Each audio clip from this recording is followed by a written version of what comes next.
Russian soldiers are fed up with dying for the Moscow dictator. Around 100 Russian soldiers tried to escape from a military unit in Krasnodar. Detained for going AWOL, the soldiers broke through a fence and made it onto the grounds of the military commandant's office. It's unclear if anyone managed to flee. Streets nearby were blocked and vehicles were being searched. Russian commanders routinely tie soldiers to trees, sometimes for days on end, as a punishment for disciplinary offenses. In some cases, they are deliberately left to be killed by Ukrainian drones. This thread compiles filmed instances of tree punishments, tied to a tree and left to be killed by Ukrainian drones, a practice called sacrificing to Baba Yaga. So let's see several examples. Tied to a tree and left to be killed by Ukrainian drones, a practice called sacrificing to Baba Yaga. Russian soldiers tied other Russian soldiers to trees and beat them up for being drunk. Ебать, а что ты делал ночью? Ебать, уёбан. Я не пил ночью. На нахуй. А ты у меня чё, сука, а? Уёбок, блядь. Алкаши, нахуй, ебаные, блядь. Вы, по-моему, заблудились у меня, души, да? Ты тоже алкаш у меня, да? Нет. Блядь. Сука, блядь. Кашира, давай, 2 удара этому поебал, этому. Понял, Кашира, давай нахуй, за алкашей нахуй. Следующему. Кашира, блядь. Russian platoon commander Andrei Elisayenko was tied to a tree for 4 hours near Oleshki in occupied Kherson because he kept complaining about lack of equipment to his leadership. He was mobilized in October 2022 from St. Petersburg. They tie them up to trees. They put them in pits. They sacrifice them to drones. They beat them up with sticks. They send them forward and shoot them if they turn around, and sometimes they even rape them. Who wouldn't want to be a conscript in the Russian army? Beatings will continue until morale improves. Russian commander brutally beat his soldier until he lost consciousness and then had him tied to a tree. The commander is then dissuaded by others from shooting the soldier and asked to hammer a nail into his hand instead.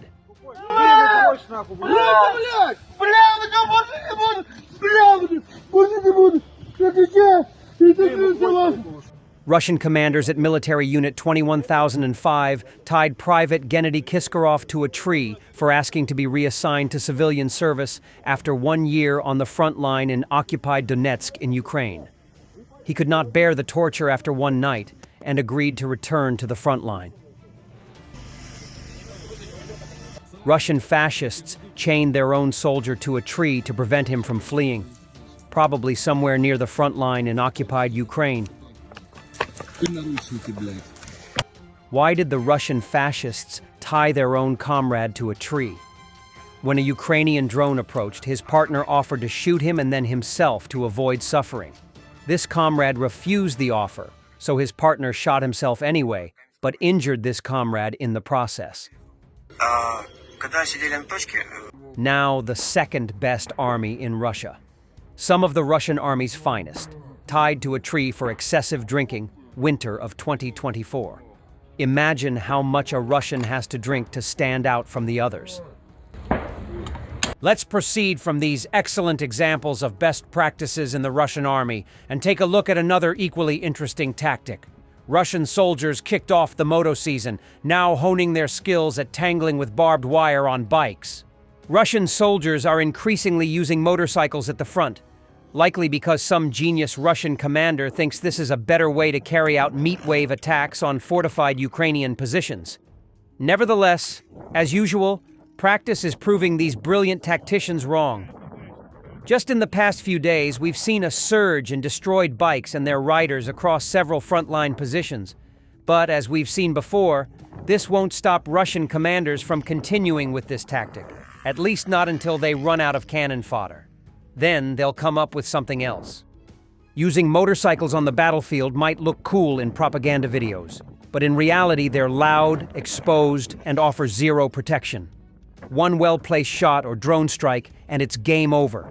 It's less of a tactical maneuver and more of a mobile target practice for Ukrainian forces.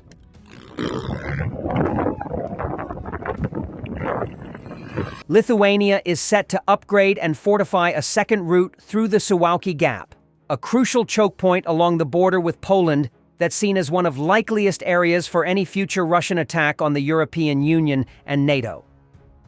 These roads are critical to us from a security and defense perspective. Lithuanian Deputy Defense Minister Tomas Godliauskas told Politico in a telephone interview. They've always been part of our civil-military planning as key ground routes for Allied support during a crisis. The Suwałki Gap is a sparsely populated, 100-kilometer-wide stretch of forested flatland connecting Poland and Lithuania, and bordered by Kremlin ally Belarus and Russia's Kaliningrad exclave. It's considered one of NATO's most vulnerable points, serving as a vital land corridor linking the Baltic states to the rest of the alliance. Lithuania has currently two main roads crossing the gap, one running from Kaunas in Lithuania to Warsaw, part of the Via Baltica military corridor, and the ordinary route between the Lithuanian capital of Vilnius and the Polish city of Augusto. In coordination with Poland, Lithuania is now moving to expand its military infrastructure network beyond Via Baltica, which is the country's primary route for Allied reinforcements, by upgrading the Vilnius-Augustov road to dual-use standards for both civilian and military needs. Ukraine has repatriated the bodies of 909 fallen defenders.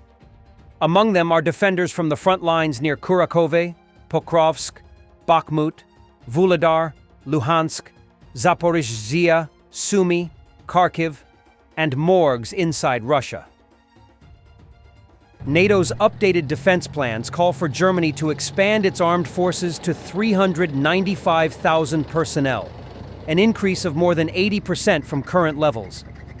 According to the latest official data from the German Ministry of Defense dated February 28, 2025, the Bundeswehr currently has 182,667 soldiers. The demand, reported by the CPM Defense Network, comes ahead of the NATO summit scheduled for June 24th to 26th in The Hague, where the alliance is expected to adopt new measures to counter continued Russian aggression.